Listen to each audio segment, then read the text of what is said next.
Bonjour à tous, aujourd'hui nous allons faire une décoration de sapin avec ce Père Noël en crochet.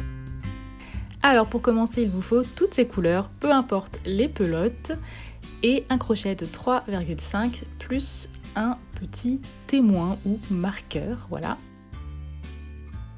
Je vais commencer par la laine rouge, donc le mieux c'est quand même d'avoir des dimensions de laine qui vont avec le crochet. Voilà, je dis ça, je dis rien, mais faut que ça aille avec quand même. Donc je commence par faire un cercle magique de 6 mailles serrées. Alors je vous mets toutes les indications là-haut en espérant ne pas m'être trompée, parce que j'ai vu quelques erreurs pendant le montage et j'espère que j'ai vraiment tout vu, voilà, que vous n'aurez pas plus d'erreurs. Pour ce qui est des points de base, je vous invite à aller sur mon Instagram, Madame Patachou avec le tiré du 8, l'underscore entre les deux. Dans mon IGTV, j'ai fait les points de base qu'il faut savoir en crochet. Voilà, les points simples. Pour ce tutoriel, vous n'en aurez besoin que de 3. En général, on n'utilise que 3 points. Il arrive qu'on utilise aussi des brides, mais c'est un petit peu plus rare, je dirais. Si vous ne connaissez pas, allez déjà vous entraîner à faire les points de base, surtout la maille serrée, l'augmentation et la diminution. Et puis avec ça, vous pourrez vraiment faire tout ce projet puisque c'est un amigurumi qui est vraiment très très simple. Voilà, donc du coup, je pense pas que je vais vous énoncer tous les points, puisque après je vais aller un petit peu plus vite de toute façon pour pas que le tutoriel dure une éternité, puisque vous savez bien que j'ai pas mis que 20 minutes à faire cet amigurumi. Mais voilà, j'espère tout de même que cette décoration de Noël vous plaira. Et là, je suis en train de penser que j'ai acheté de nouvelles décorations de Noël pour mon appartement, sauf que je n'ai rien pris de rouge, donc il va y avoir que le Père Noël qui est rouge, ou alors il va falloir que je fasse des projets de décoration de sapin qui vont avec.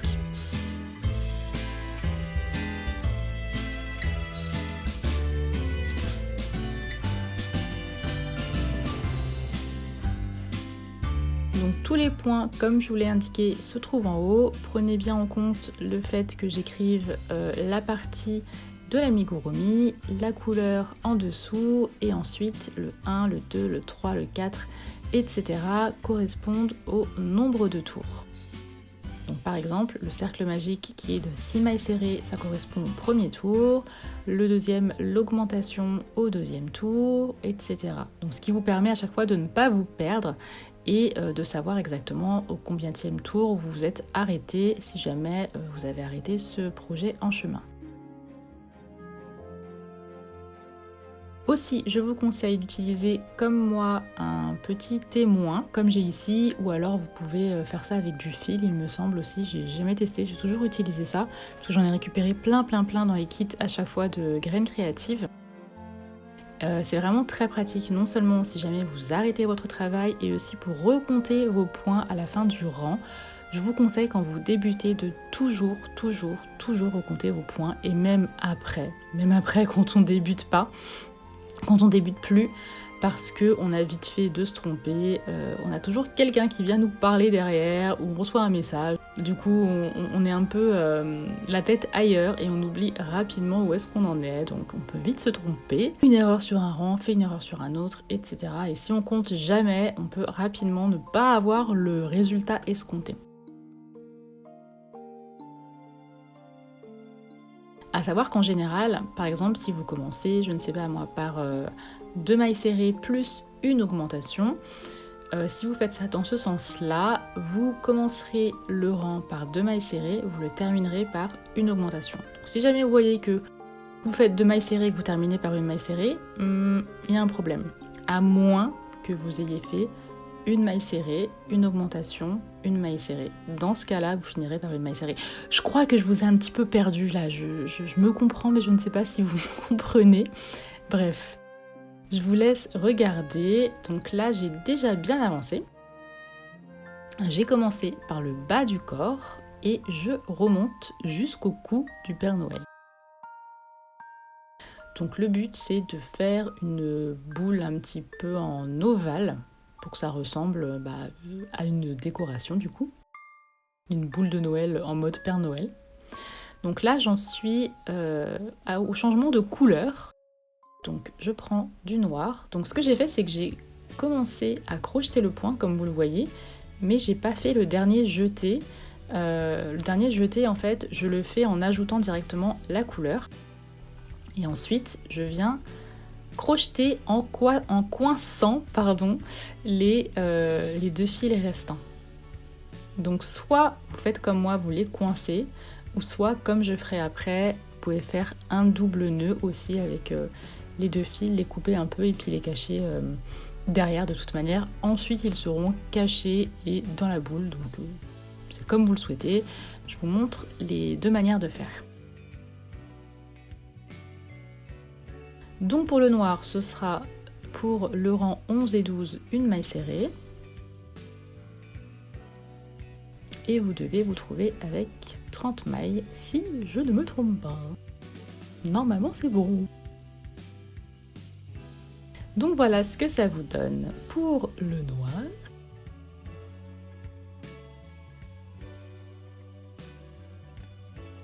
Ensuite je le coupe parce que je ne vais plus l'utiliser. Si jamais j'avais dû changer de couleur plusieurs fois, je l'aurais laissé pour intervertir plus facilement et ne pas passer mon temps à coincer le fil et à faire des nœuds toutes les 5 secondes. Et on repart sur le rouge et on est toujours sur le corps du Père Noël. Donc on commence à diminuer le travail pour resserrer un petit peu tout ça. Donc on va commencer par 3 mailles serrées et une diminution, sachant que la maille du changement de couleur compte. C'est votre première maille. Donc là elle est de l'autre couleur, c'est normal. Mais ne vous trompez pas, parce que c'est comme ça aussi qu'on a rapidement fait d'être complètement perdu à se dire mais qu'est-ce que j'ai fait, j'ai pas compris. Le changement de couleur c'est pas compliqué, c'est juste qu'il faut faire attention.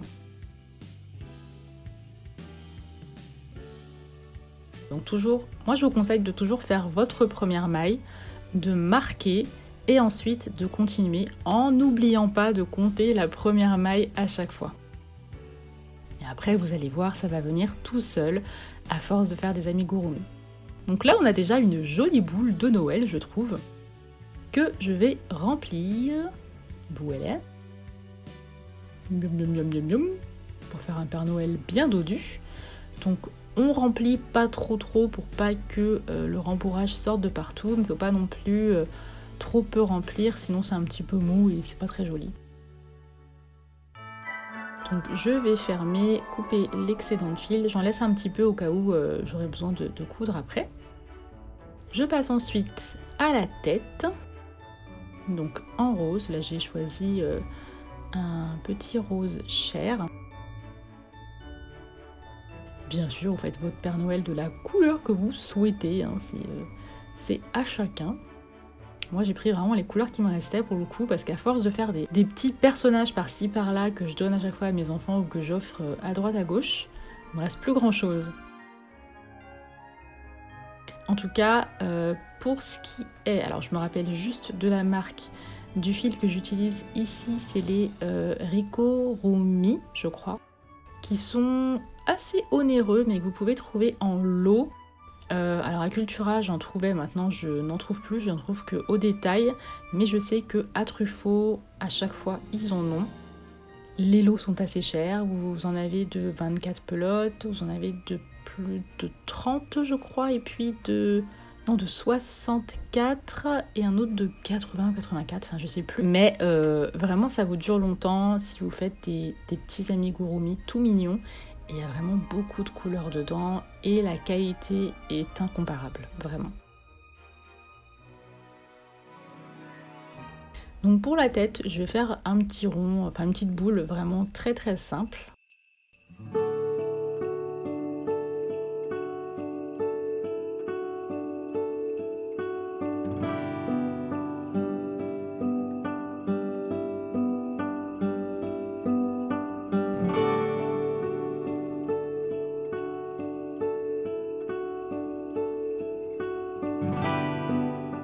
Dites-moi comment vous tenez votre crochet. Moi en fait depuis que je suis petite, j'avais l'habitude de voir ma tante tenir son crochet de cette manière et je trouvais ça vachement classe, un peu comme un crayon.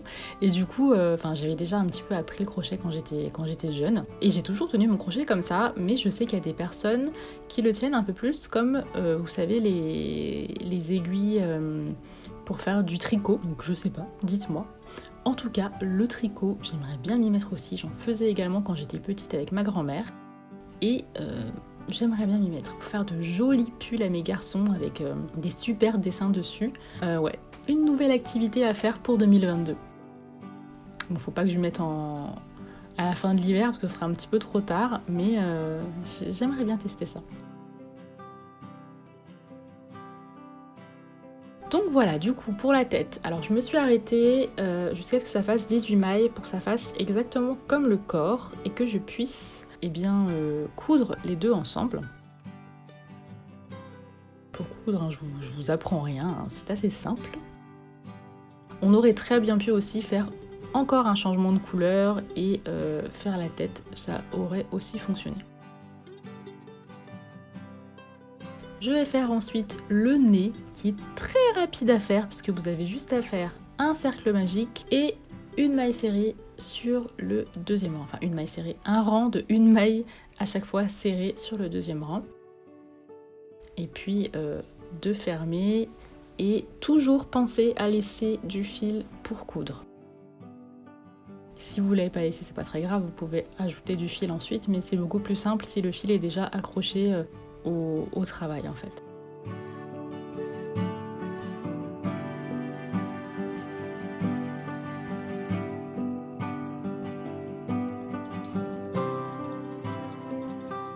Donc là le fil que j'ai coupé c'est le fil de départ. Et voilà pour le nez. Ça va donner à peu près ça, même si pour l'instant ça ne donne rien du tout. Et je vais commencer par faire les bras et je commence avec la couleur rose, donc qui est toujours la même que celle du visage. J'aurais pu lui mettre des gants, me direz-vous. J'y ai pas pensé, je viens juste d'y penser maintenant, mais voilà, il est très bien comme ça. Donc voilà le début du bras, je vais en faire 2. Et ensuite je passe à la couleur rouge, donc on pique, on laisse 2 anneaux comme ça, et on vient ajouter la couleur rouge. Donc là comme c'est tout petit, je viens faire un double nœud pour sécuriser le tout. Et je viens cacher l'excédent de fil à l'intérieur. J'aurais pu couper parce que là j'ai un petit peu galéré à tout mettre dedans. Mais voilà, vous comprenez l'idée. Et comme ça, on peut venir faire le reste tranquillou bilou. Et donc du rang 4 au rang 10, ce sera une maille serrée à chaque fois. Donc en tout 6 mailles à chaque rang.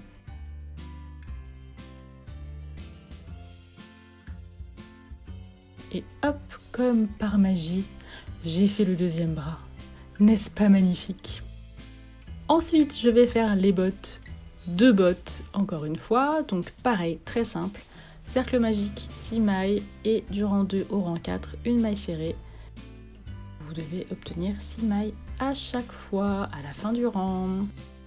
Donc pareil, vous fermez ensuite et vous laissez du fil pour coudre. Alors là, je me suis vraiment pas attardée sur les bottes, parce que non seulement c'est très simple, et en plus de ça, vous voyez absolument pas où je pique avec le fil noir.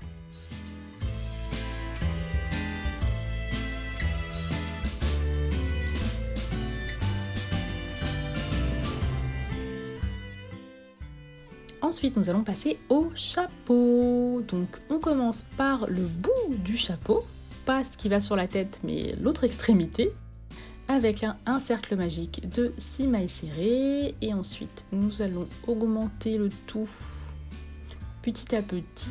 Donc voilà, il y a des moments où je vais avoir fait qu'une maille serrée sur tout le rang, etc., etc. Et pour le coup, on va seulement en augmentation, nous n'irons pas en diminution. Donc le jeu, c'est que le chapeau aille sur la tête. Donc voilà. Je vais passer maintenant à la couleur blanche. Donc j'ai fait le changement de couleur comme vous l'avez déjà vu. J'ai fait un double nœud et je viens marquer la première maille.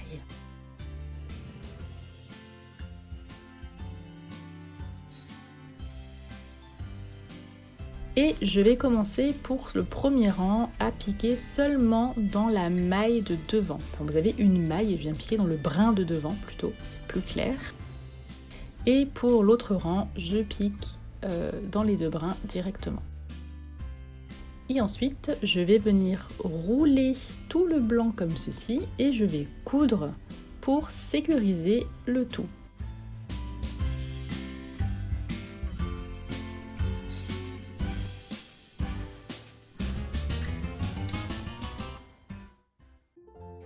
On vient tester sur le Père Noël, j'ai mis chapeau un petit peu violemment, hein, je trouve, dis donc le pauvre. Et on va passer aux bouclettes. Donc j'ai pris un pinceau, le fil blanc qui est un petit peu plus ivoire que blanc. Je viens l'enrouler tout autour du pinceau, ou peu importe hein, de ce que vous avez, une paille ou je ne sais pas, non, pas une paille, surtout pas, puisqu'après on vient repasser, donc je repasse avec la vapeur. Le mieux, c'est d'utiliser une table à repasser et surtout de tirer d'un coup les bouclettes parce que si vous faites comme moi, vous vous arrêtez ou comme à la fin, ça va être lisse en fait. Ça va tout enlever l'effet bouclé. Donc voilà, ce qu'on veut, c'est que ce soit bouclé de partout. Et on va venir coudre ça sur la tête. Mais ce que je fais, c'est que je coupe plein de morceaux parce que je ne peux pas passer non plus tout le fil à travers une maille, sinon ça va lisser la bouclette. Voilà. Nouveau lisseur professionnel, ça marche très très bien. Donc ce que je fais, c'est que je passe un petit bout de fil et je viens faire un double nœud à chaque fois pour sécuriser la bouclette. Et regardez-moi ce ralenti, cette chevelure magnifique!